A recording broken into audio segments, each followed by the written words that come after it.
예, 오늘 본문 말씀에 보면 그 한 사람이 나오고요. 요 한 사람에 대한 자세한 설명이 요 마가복음에는 잘 나와 있지 않은데 요 한 사람이 달려와서 꿇어 앉아서 예수님께 무엇을 물어보는 장면이 나옵니다. 그러니까 우리가 그냥 상식적으로만 생각해도 어떤 사람이 우연히 가다가 만난 게 아니라 보니까 작정을 하고 예수님 앞으로 달려서 나와서 꿇어 앉아서 무엇을 물어볼 때는 이 모든 행동이 그의 간절함을 나타내고 있다라고 좀 생각이 듭니다.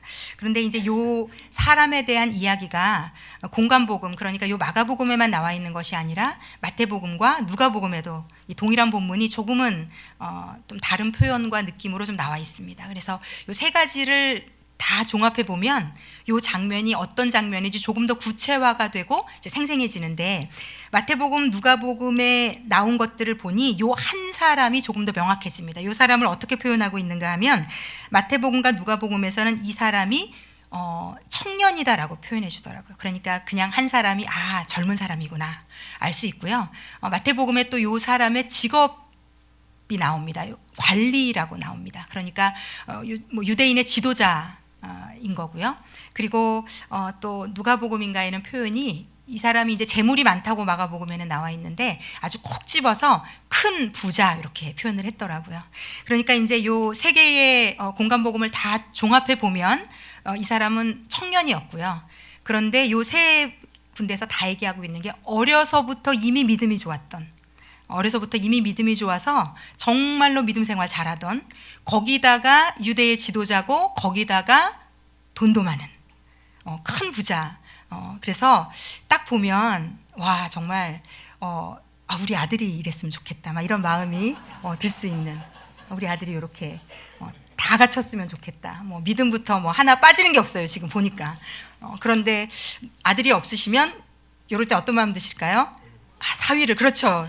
우리 장로님 사위를 이렇게 맞았으면 좋겠다 이런 생각이 들 정도로 이 사람은 참 부족함이 없어 보이는, 우리에게 박수 받을 만한. 그런데 예수님은 이 청년을 보시고 그에게 한 가지 부족한 게 있다고 느끼셨던 것 같아요. 그래서 그가 감당할 수 없는 재산을 다 팔아서 다 나눠주고 예수님을 따르라는, 이제 우리가 이해할 수 없는, 이해하고 싶지 않은 이런 얘기를 하시는데, 자, 이 청년의 이 질문이 조금 믿음이 있으신 분들이 보면 질문 자체가 조금은 문제가 있습니다. 이 청년이 뭐라고 물어보냐면, 예수님, 무엇을 하여야 영생을 얻습니까? 라고 물어봐요. 단도직입적으로 뭘 해야. 그러니까 예수님이 율법을 지키는 걸 얘기했더니 내가 그건 어려서부터 이미 다 지켰다고. 그러니까 이 청년에게는 아마 이런 생각이 있었던 것 같아요. 어릴 때부터 모범적으로 교회 안에서 하라는 걸 다 하고 잘 컸던 것 같아요. 그런데 영원한 생명, 영생, 영원히 사는 거, 이거 대단한 레벨이잖아요. 이거는 인간으로서는 감히 꿈도 못 꾸는 레벨의 것을 얻기 위해서는 그가 인간적인 생각으로는 이런 생각이 들었던 것 같아요. 이 정도 지켜서 영원한 생명을 얻는 건 좀 부족하지 않나? 뭔가를 좀 더 과하게, 누가 봐도 저 정도는 해야지 영원한 생명을 당연히 얻지 하는 정도는 뭔가를 해야 되지 않나. 그래서 뭘 더 해야 되는지를 예수님께 물어봅니다. 자, 그런데 이 예수님의 대답도 그렇고요. 사실 우리가 예수님을 믿고 받아가지는 모든 것은요, 우리가 무엇을 해서 얻을 수 있는 건 사실 아무것도 없습니다. 여기에 대한 이해로부터 믿음은 출발합니다. 구원도 그렇고요. 하나님의 자녀 되는 것도 그렇고요. 성령이 우리 안에 와 계신 것도 그렇고요. 영생도 그렇고 천국도 그러합니다.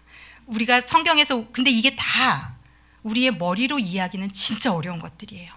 영생, 영원한 생명, 이게 과연 내 지금 현실의 삶에 그렇게 느껴지지 않는, 중요하지 않는.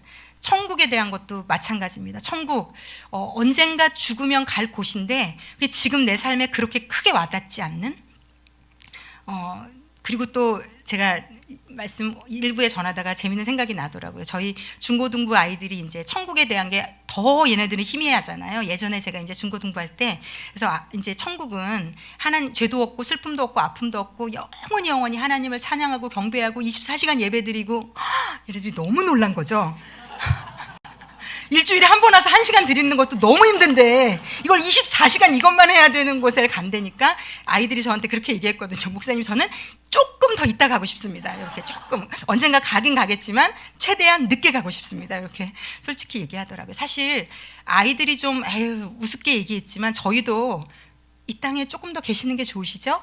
이게 뭐 영생, 천국, 구원, 하나님의 자녀됨, 성령, 하나님이 말씀하시는 것이 사실 우리에게 지금 당장에 내게 필요한 물질 하나보다도 별로 그렇게 와닿지 않을 때가 많이 있습니다. 자, 그런데 영생을 성경에서 신약 성경에서 많이 얘기하는데 요 신약 성경에서 설명하고 있는 영생 중에 가장 조금 중요하고 핵심이 될 만한 설명이 있는데 요건 좀 같이 좀 나눠드리겠습니다. 요한복음 17장 3절인데요. 예, 다 함께 한 목소리로 좀 읽어보겠습니다.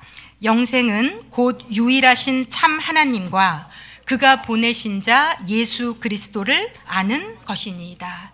이 영생이라는 게 우리한테 와서 닿지 않는데 하나님은 이걸 뭐라고 얘기하시냐면 예수 그리스도를 아는 게 영생이다라고 얘기하세요. 그래서 이게 이 종교가 우리가 이 기독교가 어려운 이유는요. 머리로 내 수고와 노력으로 쟁취해서 끝까지 오를 수가 없는 종교예요. 이게 결국은 모든 제가 말씀드린 이 구원, 영생, 성령, 하나님의 자녀된 모든 것은요 다 예수에 걸려 있어요. 예수를 아는 만큼 이게 무슨 말인지 어렵고 이거를 신학적으로 원어적으로 누가 엄청 잘 풀어준다고 해서 이해할 수 있는 게 아니에요. 이건 내가 예수를 경험하고 아는 만큼 내 안에서 커지고 풍성해지고 생생해지는 구조예요. 그래서 내가 예수를 모르면 절대로 알 수 없어요. 그리고 절대로 소원할 수도 없어요. 그런데 재밌게도 천국에 대한 여러 가지 얘기가 있거든요, 성경에. 그런데 천국은 성경은 또 뭐라고 얘기하냐면 예수님이다 이렇게 못 알아들을 얘기를 또 합니다. 천국은 어느 날 우리가 죽으면 가는 장소가 아니라 예수님이다라고 얘기를 해요. 그러니까 천국을 우리가 뭔지 경험하려면 지금부터 할 수 있습니다. 예수님을 알면, 예수님을 만나면, 예수님이 생생해지면. 그래서 왜 교회를 다니면 우리가 이런 얘기 많이 듣잖아요. 되게 못 알아듣겠는 얘기. 예수면 다다. 예수면 된다. 예수. 이 얘기가 그런데 많은 분들에게는 교회를 다니면 어려워요. 차라리 헌금을 많이 해, 봉사를 해, 어디서 뭘 해, 이거는 조금 어렵지 않습니다. 왜냐하면 그건 내가 하면 되니까. 내가 내 머리를 쓰고 내 노력을 하고 내 수고를 해서 하면 되니까. 그런데 예수를 아는 게 영생이고 예수를 아는 게 천국이고 예수가 천국이고 구원도 예수를 알아야 우리가 누릴 수 있는 거고 구원도 구원받았다는 걸 천국 가야 아는 게 아니라 예수 믿는 순간부터 우리는 그 구원을 누릴 수 있는 거고 천국도 누릴 수 있는 거고 영생도 누릴 수 있는 거고 사실 그게 우리가 이 세상 사람과는 다른 지점이거든요. 그래서 예수를 모르고는 절대로 넘어갈 수 없는 게 이 종교입니다. 이 교회를 다닌다는 겁니다. 그래서 교회를 열심히 다니는 게 믿음이 있는 게 아니고요. 예수를 알고 경험하고 누리는 게 교회를 다니는 겁니다. 하나님이 말씀하시는. 그래서 오늘은 제가 이 예수님 얘기를 조금 하려고 하고요. 근데 예수님을 우리가 이제 제가 성경을 깨달으면 깨달을수록 그런 생각이 들더라고요. 성경에 보면 왜 하나님이 구하라, 찾으라, 두드리라. 그러면 구하는 자는 찾을 것이, 구하는 자는 뭐 얻을 것이고 찾으면 찾을 것이고 두드리는 자는 열릴 것이다. 그런데 이런 기도에 대한 얘기들을 하기 전에 꼭 하나님이 뭐라고 얘기하시냐면 먹을 것, 입을 것, 마실 것 걱정하지 마. 내가 다 알고 있어. 너희에게 필요한 게 뭐가 있는지. 이렇게 얘기하시면서 뒤에 기도 얘기를 하시거든요. 그러면서 제가 깨닫게 된 건 이거예요. 우리가 먹을 것, 입을 것, 마실 것이 우리 인생의 전부인 것처럼 살아가고 있지만 사실은 골로새서 2장을 보면 골로새서 2장 말씀 저희가 담임 목사님 통해서 좀 이렇게 담임 목사님께서 나눠주셨던 말씀인데 요 구절 읽고 제가 연결해서 좀 설명을 드릴게요. 골로새서 2장 2절에서 3절의 말씀 보면 이렇게 되어 있습니다. 그 2장 2절의 후반절부터 제가 읽어보겠습니다. 하나님의 비밀인 하나님의 뜻은 하나님의 비밀인 그리스도를 깨닫게 하려 함이니 그 안에는 지혜와 지식의 모든 보화가 감추어져 있느니라. 그러니까 하나님이 왜 그다지도 예수를 믿어라, 예수를 알아라, 예수면 된다 얘기하시는가 하면 하나님은요 우리를 이 땅에서 살아가기 필요한 모든 것들, 그것을 넘어서는 우리가 이미 알지도 못하는 우리가 생각하는 것이나 구하는 것보다 능히 넘치도록 하신다고 성경은 되어 있거든요. 그런데 그 모든 건 어디에 있냐면 예수님 안에 다 있다는 거예요. 예수님 안에. 그래서 우리가 예수를 경험하면 알면 예수님을 알고 경험하는 크기가 커질수록 우리는 영적 차원의 세계, 하나님만이 보시는 놀라운 것들을 경험하고 맛보고 그렇게 살아갈 수 있는 거죠. 그게 이제 우리가 세상 사람들과 다른 분기점이, 유일한 분기점이 되는 겁니다. 자, 그래서 하나님은요, 무언가를 열심히 하는 사람을 찾으시지 않고요, 예수님을 붙드는 사람을 찾으시거든요. 예수님을 찾는 사람, 예수님을 붙드는 사람. 그래서 결국은 우리가 구하고 자꾸 두드려야 되는 게 예수님이시더라고요. 예수님이시더라고요. 그 안에 다 넣어놓으셨으니까, 그 안에 다 있으니까. 그 예수님을 인격적으로 만나고 경험하는 게 믿음이고 교회 생활이고 신앙 생활이고 이 땅에 우리에게 하나님이 주시는 최고의 복이 됩니다.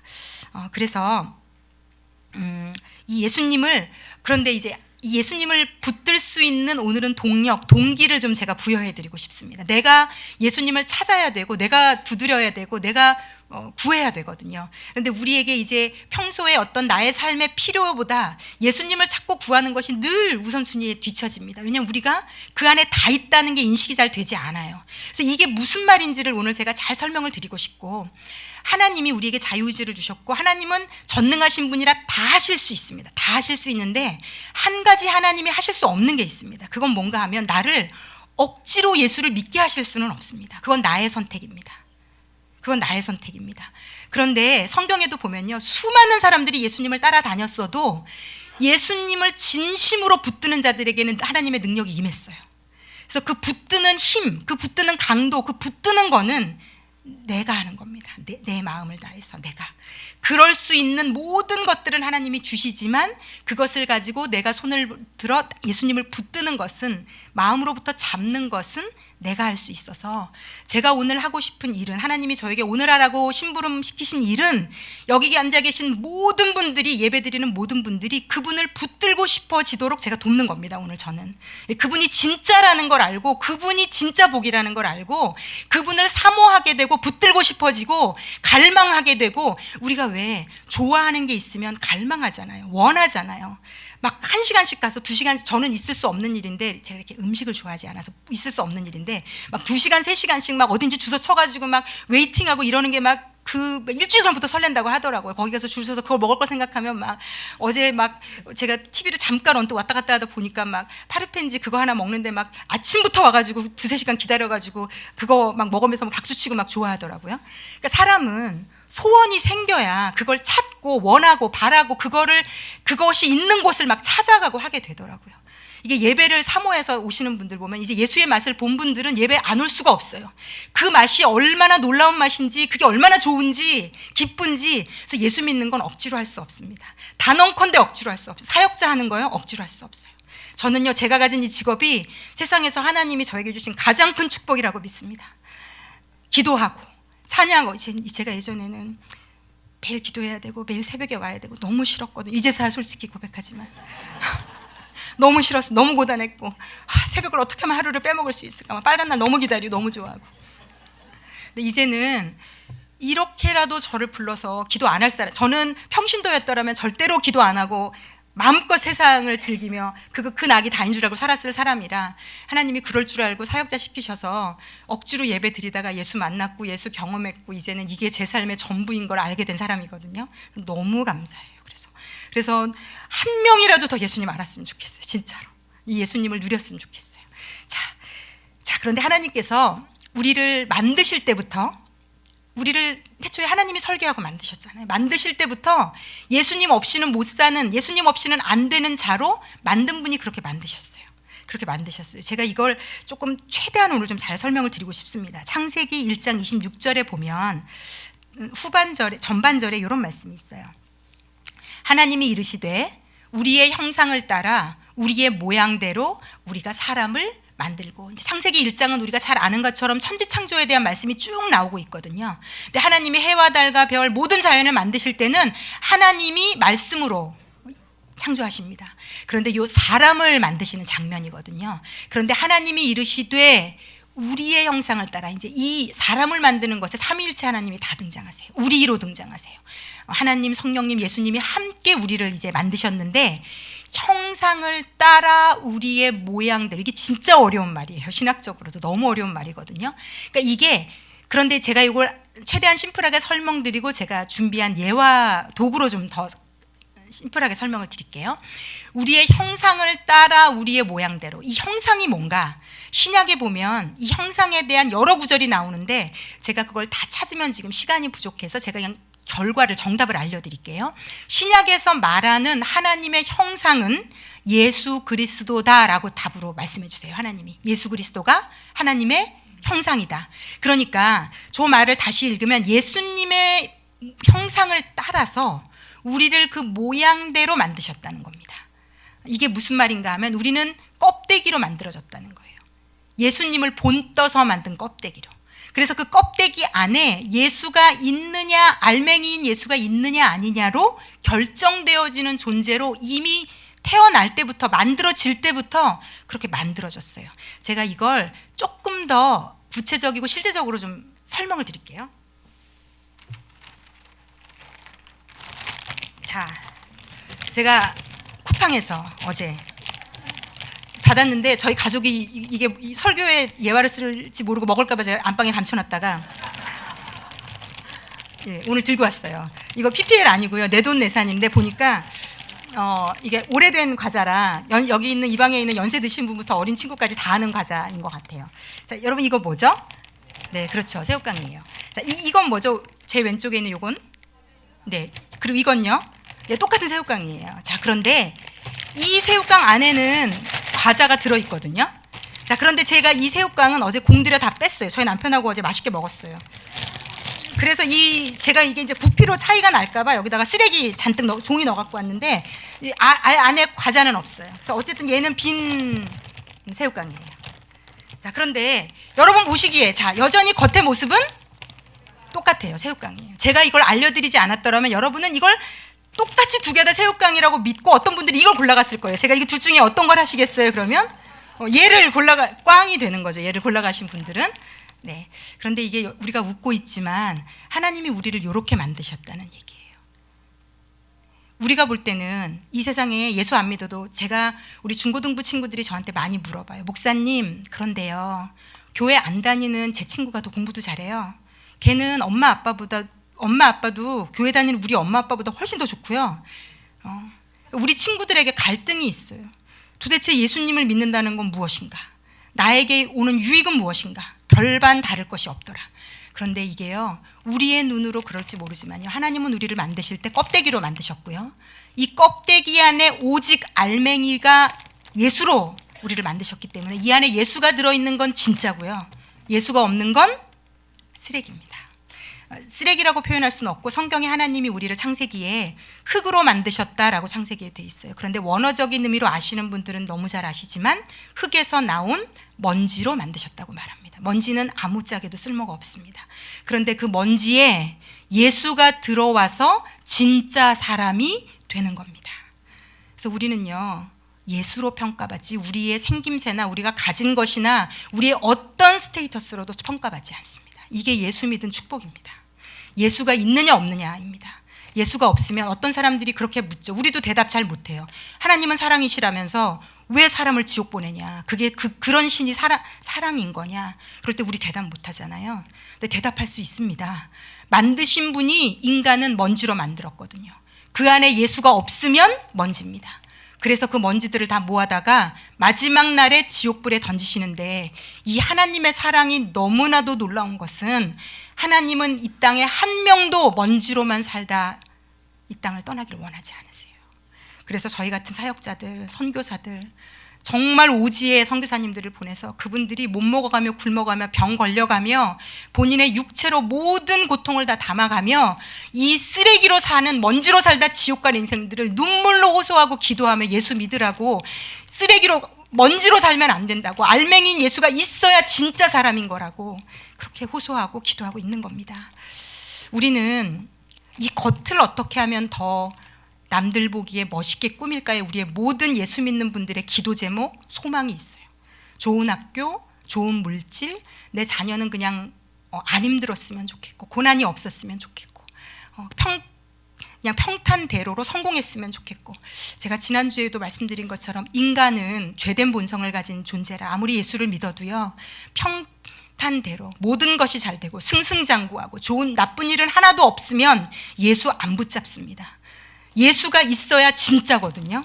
그리고 이제 예수를 믿는 우리는 어떻게 인생이 갈리냐면요, 예수를 믿었는데 어떻게 살 것인가, 누가 더 이 예수를 사모하고 붙들고 경험하고 맛보고 사는가의 싸움입니다. 그러므로 진짜 믿음의 길은요, 이 예수를 경험하는 사람입니다. 예수를 누리는 삶입니다. 그래서 이 세상의 것들이 물론 필요하지만 그것이 전부가 되지 않는 삶을 살아가는 겁니다. 오늘 본문에 나오는 청년은 사람들이 보기에는 교회 생활 열심히 하고 헌금하고 구제하고 봉사하고 박수 쳐주는 삶을 살았는지 모르지만, 그는 예수는 볼 수 없는 삶을 살았던 거고요. 바로 그 생명이고 영생이고 천국이고 구원인 예수님을 눈앞에 두고 내가 뭘 해야 영생을 얻느냐고 물었던 사람이고요.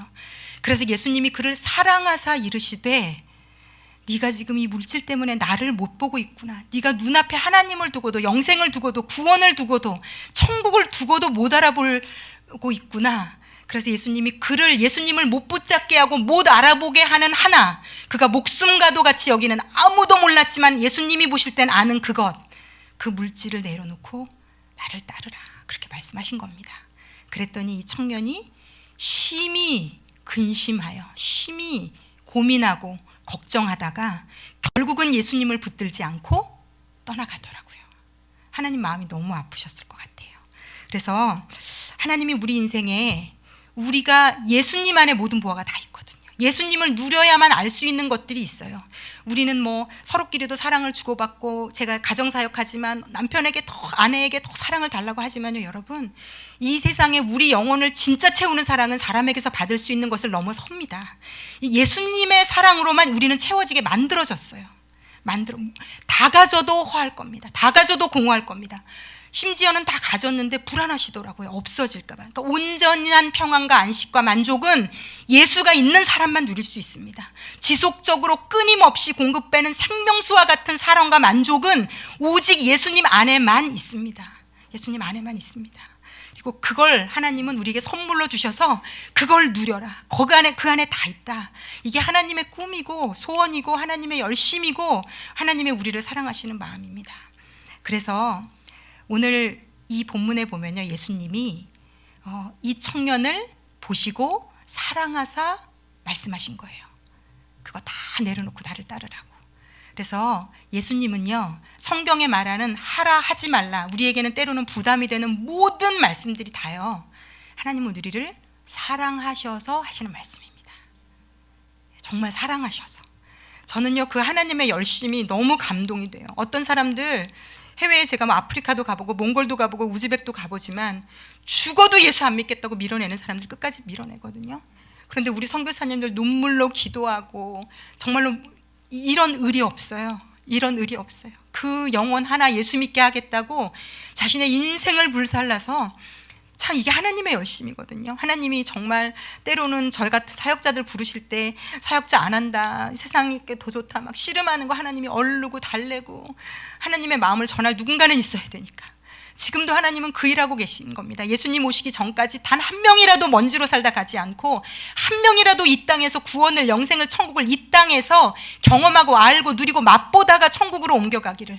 하나님의 소원은 천국과 이 땅에서의 삶이 엄청나게 큰 차이가 나지 않아요. 어느 정도는 이미 이 땅에서 그 영생을, 그 천국을, 그 구원이신 예수님을 경험하고 맛보고 누리다가, 그래야 그 천국이 좋지 않겠습니까? 우리 중고등부 친구들처럼 천국 가면 24시간 예배만 하는데 어떡하면 좋아, 이래가지고 천국을 간들, 우리가 무슨, 정말 물론 가면 또 하나님의 은혜로 좀 은혜 가운데 당연히 있겠지만 그렇습니다.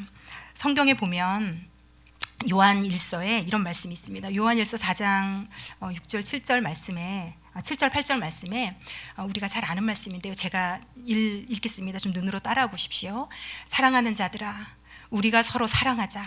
사랑은 하나님께 속한 것이니 사랑하는 자마다 하나님으로부터 나서 하나님을 알고, 사랑하지 아니하는 자는 하나님을 알지 못하나니 이는 하나님은 사랑이심이라. 이게 굉장히 중요한 말씀인데요, 여러분. 하나님은 사랑이 많은 분이 아니에요. 사랑이 있다 없다 하는 분이 아니라 하나님은 사랑 자체세요. 그러니까 우리가 하나님을 믿는 순간부터, 예수님을 통해 하나님을 믿는 순간부터요, 하나님은 우리를 사랑하시지 않은 순간이 단 한 순간도 없습니다. 이게 믿어지셔야 돼요. 이래야 우리가 이 땅에서 불안해, 조금 물질이 없을 때, 조금 뭐가 문제가 있을 때 겁나잖아요. 우리 두렵잖아요. 혹시 하나님이 지금은 나를 버리신 건가? 나를 외면하시는 건가? 나에게 잠깐 거리를 두시나? 내가 뭘 잘못했나? 마치 그 입양한 아이 같은 느낌? 잘하면 칭찬받지만 잘못하면 언제라도 내쳐질 수 있는. 특히 제가 다른 교회 분들도 상담을 많이 하면서 느끼는 가슴 아픈 현실이 있어요. 우리 이 대한민국에서 많은 교회들이 예전에 이 구약을 가지고 설교를 많이 듣다 보니까 벌 주는 하나님, 그러니까 하나님이 이 지킬의 아이들도 아니고 이제 하나님에 대한 이미지가 어떠냐면요, 막 잘할 때는 한없이 인자한 미소를 짓고 있다가 하나라도 하나님이 기뻐하지 않는 거라면 바로 막 불같이 화를 내면서 막 불구덩이에 집어넣고 막 땅 가르고 막 저주하고 막 이런 이상한 이미지의 두 가지의 하나님을 왔다 갔다 하는 분들을 많이 봐요. 그리고 어느 이미지가 그런데 더 큰가 하면 사랑과 인자와 긍휼과 자비가 아니라 벌 주시는 하나님, 저주하시는 하나님, 심판하시는 하나님, 가차없는 하나님, 뭔가 잘못하면 떨어야 되는 하나님, 뭐 문제 주의를 몇 주 빠졌는데 아무 일이 일어나지 않으면 더 불안하지 않으세요? 이게요, 모태신앙인 분들이 그래요. 교회 안에서만 생활한 분들이 벌을 받아야 속이 차라리 시원하거든요. 그러니까 애들도 이 교육의 측면에서 그런 게 있어요. 애들이 부모가 이렇게 잘 때리고 벌 주고 이러는 분들은요, 애들이 매를 맞아야 차라리 속이 시원해요. 그러면 이제 지나간 거잖아요. 근데 맞기 전까지는 이게 언제 내가 걸리면 맞지, 이런 생각이 있거든요. 우리도 비슷해요. 약간 하나님에 대해서. 이게 뭔가 하나님은 나를 치시고 이럴 때 벌해요. 그리고 남들한테도 우리 가차없이 얘기하잖아요. 그렇게 신앙생활 하더니 하나님이 치셨어, 뭐 이런 멘트를 잘 하는데, 예, 그래서 제가 기억나는 게 이 말씀을 준비하다 보니까 어떤 40대 후반의 어떤 남자분이 저를 한번 찾아오신 적이 있어요. 1년 전인가? 근데 이분은 아주 작은 교회에 담임 목사님의 오른팔, 음향, 찬양 인도, 뭐 모든 성도들이 박수치고 모든 분들의 볼 때 그 교회 믿음 첫 번째. 근데 제가 놀란 건 뭐냐면 그렇게 열심히 몸을 불살라서 교회에서 일하시는데 이분이 예수님을 모르시더라고요. 제가 너무 마음이 아팠어요. 그래서 이분이 지쳤어요. 이제 자기 교회에다가 얘기를 할 수가 없으니까. 왜냐하면 너무 믿음 좋은 분이라 아무한테도 얘기할 수 없어요. 자신의 이 공궁함을, 자신의 이 예수 없음을, 자신의 이 하나님에 대한 두려움을 그 교회에 있는 사람에게는 아무에게도, 심지어 목사님에게도 털어놓을 수 없어서 다른 교회에 다니는 저를 찾아오셨더라고요. 그러면서 이분이 너무 두려운 가운데 본인이 그걸 내려놓으면 인정받지 못할까 봐, 사랑받지 못할까 봐, 칭찬받지 못할까 봐. 그러니까 예수님에게, 하나님에게 사랑받고 칭찬받고 인정받는 게 아니라 그 성도들에게 받는 사랑으로 살고 있는 분이고요. 그리고 하나님은 어떤 분인가? 내가 이런 것들을 열심히 하지 않으면 언제 어느 때 내 인생에 벌을 줄지 모르는 두렵고 무서운 하나님으로 그가 그 하나님을 믿고 있더라고요. 여러분, 여러분에게 하나님은 어떤 이미지, 어떤 분이십니까? 하나님이 요한일서에 이어서 이렇게 말씀하세요. 그 다음 요한일서 9절 10절, 이건 우리가 좀 다 함께 읽었으면 좋겠습니다. 함께 읽겠습니다.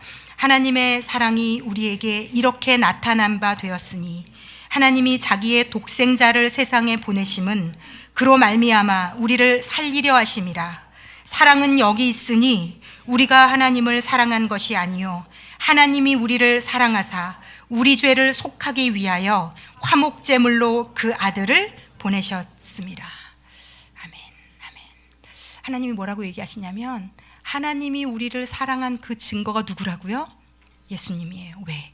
그 예수님이 우리의 뭘 해결해 주셨냐면 우리가 받을 모든 벌, 우리가 받을 모든 저주, 우리가 겪어야 될 이 땅에서의 모든 극한의 아픔, 상처, 연약함, 상실감, 좌절, 낙심, 고통, 우리가 이 땅에서 겪을 수 있는 지옥에서 겪을 수 있는 것. 천국은요, 예수님이 있는 곳이 예수님이 천국이에요. 예수님이 있으면 그곳은 천국으로 변합니다. 왜냐하면 우리의 모든 슬픔, 아픔, 고통, 지난주에도 말씀드렸지만 그 모든 저주의 독성, 해로움, 나쁜 것들은요, 십자가에 이미 못 박혔어요. 이미 쾅쾅쾅 못 박혔어요.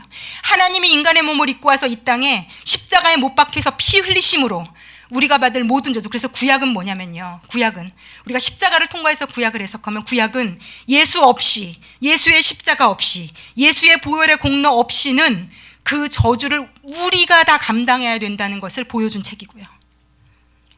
이제부터 우리 예수 믿는 자들은 그 모든 내가 받을 저주를 예수가 십자가에서 다 감당하셨음을 믿음으로 믿으면서 가는 길입니다. 믿음으로 믿으면서 가는 길입니다. 이 믿음이 커지셔야 되는 겁니다. 예수면 다다, 예수면 된다 말씀. 이게 신념이 아니에요. 예수면 다다, 예수면 다다. 그러니까 합격하겠지가 아니라 예수면 어떤 상황도 우리는 감당할 수 있고 어떤 상황도 우리를 해롭게 할 수 없습니다. 모든 것이 합력하여 선이 될 수 있습니다. 어떤 경험도 우리에게 생명이 되고 복이 되고 은혜가 되고 복이 될 수 있는 실로 놀라운 존재들이에요. 저희는 이제부터는요, 하나님이 아버지가 되신, 전능하신 하늘에 계신 아버지가 우리의 아버지가 되신 예수 그리스도 까닭에, 그리고 언제든지 예수께 무릎 꿇을 수 있고 하나님께 무릎 꿇고 구할 수 있는 정말로 축복받은 자들이 우리 인생입니다. 그래서요, 성경은 여러분 음성 지원이 되지 않아요. 성경은 읽을 때 자기가 가지고 있는 하나님의 이미지로 음성이 들려집니다. 예전에 제가 청년 때 담임 목사님이, 제가 그때 좀 놀랐어요. 제가 성경을 제가 하나님을 이미지와 한 대로 음성을 지원받으며 읽고 있다는 생각을 못했는데 그때 제가 설교를 듣다가 알게 됐어요. 그 어떤 설교였냐면, 베드로가 왜 예수님이 밤에 이제 제자들만 배를 타고 가는데 막 풍랑 때문에 무서워하고 있었더니 예수님이 오병이어 이후에 바다로 걸어서 오시잖아요. 제자들이 막 예수님을 보고 얼마나 반가웠겠어요. 그때 그 제자 중에 예수님의 수제자인 베드로가 번쩍 손을 들고, 예수님 저도 바다 위로 걸어오라고 하세요. 막 호기심 천국이에요, 그분. 바다 위로 걸어오라고 하세요, 해주세요 했더니 그래 걸어오라고 하잖아요. 그래서 몇 발자국을 걸어요. 그런데 몇 발자국을 걷다가 바람과 풍랑을 보더니 그가 겁에 질려서 빠지기 시작해요. 그랬더니 예수님이 건져주시는데 멘트를 날리고 건져주세요. 뭐라고 얘기했냐면, 믿음이 적은 자여 왜 의심하였느냐 이러면서 건져주시거든요. 근데 담임 목사님이 그때 물어보셨어요. 이 음성이 어떻게 들리냐는 거예요. 근데 저는 이 질문을 할 필요가 없었던 게, 늘 저에게 그 장면은 아휴, 그렇게 잘난 척하고 믿음 있는 척하더니 엄청 혼나는구나 지금 예수님에게, 이렇게 생각했어요. 누구도 저에게 그렇다고 가르쳐주지 않았는데 저는 좀 굉장히 엄격한 아버지 밑에서 자라서 예전에 또 저희 문화가 선생님한테도 잘못하면 혼나고 하여튼 이래도 혼나고 저래도 혼나고 이런 분위기에서 많이 자랐잖아요. 부모 엄마 아빠 말이면 들어야지, 다 들어야 되는 줄 알고 이렇게. 이제 또 아버지는 자수성가하신 분이라 엄청 제가 성공하길 바라셔서, 세상적으로 성공하길 바라셔서 엄청 엄격하게 저를 다루셨거든요. 성적표 맨날 성적표 나오는 날 너무 싫고 이렇게 컸어요. 그러다 보니까 하나님도 또 구약의 하나님에 대한 이미지도 있고 하니까 하나님이 두렵고 무서운 분이었던 것 같아요. 그래서 제가 성경을 읽을 때 하나님의 모든 목소리는 엄격하고 엄근진, 엄격하고 근엄하고 진지하면서 야단치는, 그래서 늘 뭔가 열심히 해야지만 칭찬받을 것 같은. 그래서 한동안은 진짜 열심히 교회 생활을 했던 것 같아요. 그래야 칭찬받고 싶어, 받는 줄 알고, 그리고 칭찬받고 싶어서. 그런데 하나님은 사랑이시라. 하나님은요, 사랑 없이 우리에게 하시는 건 없습니다. 자, 그러면 오히려 어떤 분들은 저에게 질문이 있을 것 같아요. 그러면 우리 삶에 있는 사랑이시라면서 지금 내가 겪는 문제는 뭐냐? 내가 겪는 질병 가운데 고통은 뭐냐? 내가 지금 겪고 있는 건 뭐냐? 사실 다 우리가 해석할 수는 없어요. 우리의 인간적인 눈으로 다 해석할 수는 없어요. 그런데 하나님은 사랑이신 건 확실하고요.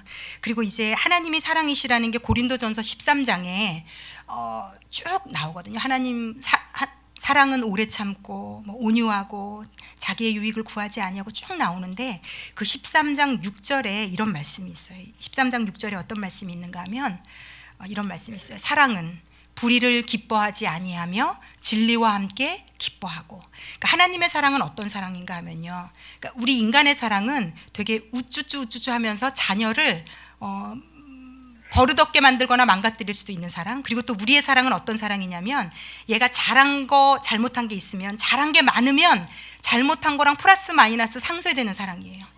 그러니까 잘못한 게 분명해도 잘한 게 진짜 많으면 그래 대충 야단칠 수 있고 그냥 지나갈 수 있는, 잘한 게 많은데 그래서 이 아이의 진짜 죄성을 해결해 줄 수 없는 인간으로서의 한계가 있는 교육이고 사랑이라면, 우리 하나님은요, 그 사랑 안에 불의를 기뻐하지 않는, 우리가 죄 가운데 있거나 잘못되거나 잘못 가거나 우리가 어떤 죄로 향해 가는 걸 절대로 하나님의 사랑은, 이게 사랑의 속성입니다.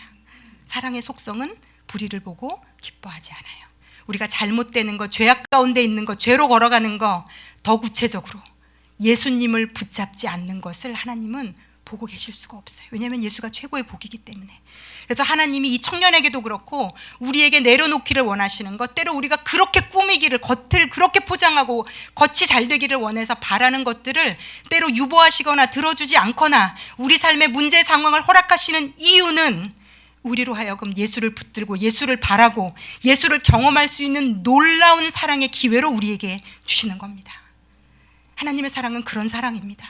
우리가 예수님을 붙잡으면 다 얻는 걸 아시기 때문에 함께 옆에서 눈물 흘리실 지언정 우리가 예수를 찾고 바라고 붙들고 더 경험하는 것이 이 땅에서요, 하나님 아버지의 꿈이자 소망이자 우리에게 주시는 최고의 복입니다. 제가 말씀을 준비하는데 하나님이 예화를 생각나게 하셔서 제가 그 예화의 주인공이 되는 집사님에게 아침에 전화 걸어가지고 오늘 아침에 전화 걸어서 허락받았거든요. 그래서 제가 좀 이제 실명은 거론하지 않더라도 그 내용을 좀 나눠드리고 싶습니다. 제가 몇 년 전에 저희 교회에 집사님의 남편이 이제 소천하셨는데 연세가 좀 있으세요. 그런데 병에 걸리셨는데 정신적으로도 조금 이상이 있고 하셔서 집에서 이제 아내분이 수발을 다 하셨는데 너무 아내가 육체적으로 감당하기 어려운 수준의 이제 극한의 어려움으로 가시는 상황. 그래서 이제 도저히 감당할 수 없음을 알고 자녀들이 이제 의논해서 이제 아버지를 요양병원으로 옮겼는데 이 집사님의 마음에 그 남편을 내가 돌보지 않고 요양병원에 맡겼다는 그 아픔, 그 죄책감, 그 마음이 너무 크셨어요. 그 자녀분들이 저에게 어머니가 너무 힘들어하신다, 그 요양병원으로 보냈다는 것 때문에 내가 더 힘들고 내가 어떻게 되더라도 내가 해야 되는 거 아닌가. 그랬는데 이제 요양병원에서 돌아가셨어요. 근데 제가 이제 그때 장례가 3군데가 터지면서 담임 목사님, 저 안병훈 목사님 뿔뿔이 흩어져서 장례식을 가야 되는 초유의 사태가 이제 벌어진 적이 있거든요. 그래서 3사람이 다 딴 장례식장을 간 거죠. 그래서 저가 이제 그 장례에 말씀을 전하고 같이 끝까지 이제 장지까지 갔었는데 그날 아침, 그 전날 말씀을 준비하는데 하나님이 저에게 마음을 주시더라고요. 말씀을 뭘 주셨냐면 장례의 조문 말씀인데 아무것도 염려하지 말고 그 집사님을 탁 떠올리시면서 하나님이 이 말씀 가서 내 딸에게 네가 전해줘라. 아무것도 염려하지 말고. 염려하지 마라. 네 아들, 네 남편은 요양병원에 있는 동안 내가 원 없이 이 세상에 그 아들을 이 땅에 보낸 사람도 나고 만든 사람도 나고 만든 존재도 나고 내가 그가 이 땅에 있는 동안 원 없이 그를 사랑했다. 그가 있는 동안 나의 하나님으로서의 나의 모든 것을 다해 그 아들을 사랑했다. 심지어 요양병원에 있는 그 순간까지도 내가 돌보고 살피고 함께했고 은혜로 함께했다. 너는 모르지만 내가 그 인생을, 하나님은 사랑이시라, 사랑으로 그를 돌봤고.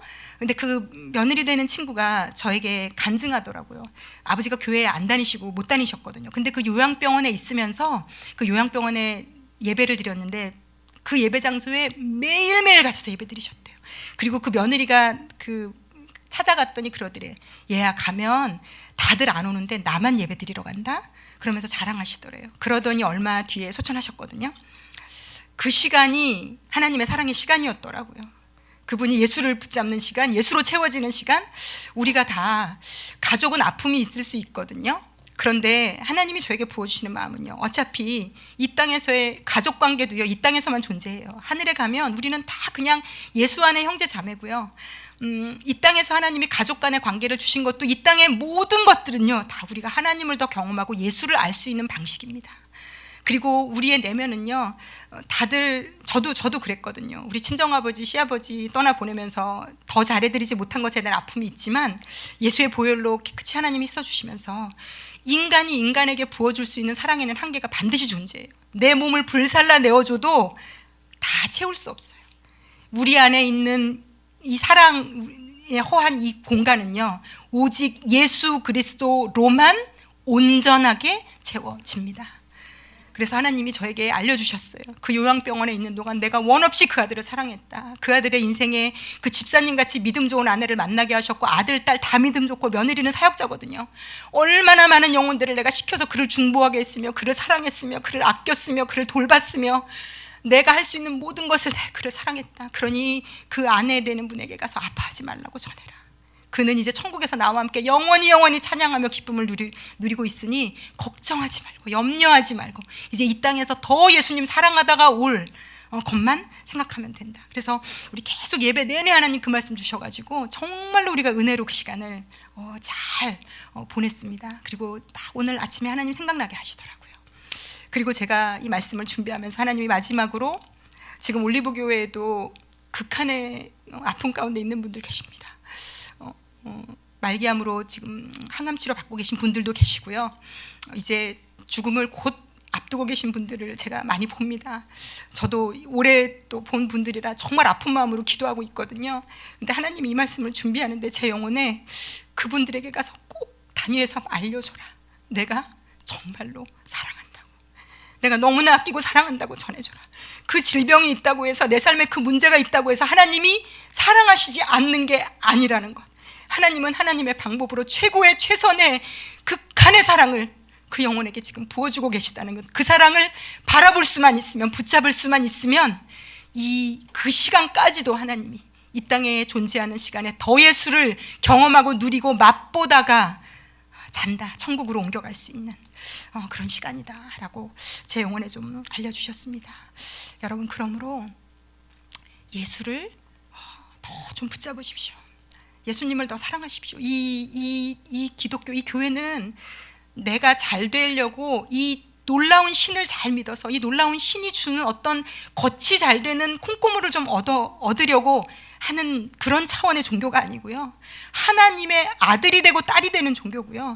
그 자신을 우리 안에 부어주신 걸 누리는 종교고요. 이 안에 그 예수님이 살아서 우리를 몸은 이 땅에 있지만 하늘에 앉힌 자로 영의 눈을 열어 하늘을 볼 수 있는 자로 만들어주신 것이고요. 우리는 그러므로 우리야말로 이 세상의 삶이 어떻든지 다르게 살 수 있는 놀라운 능력을 이미 부여받은 자입니다.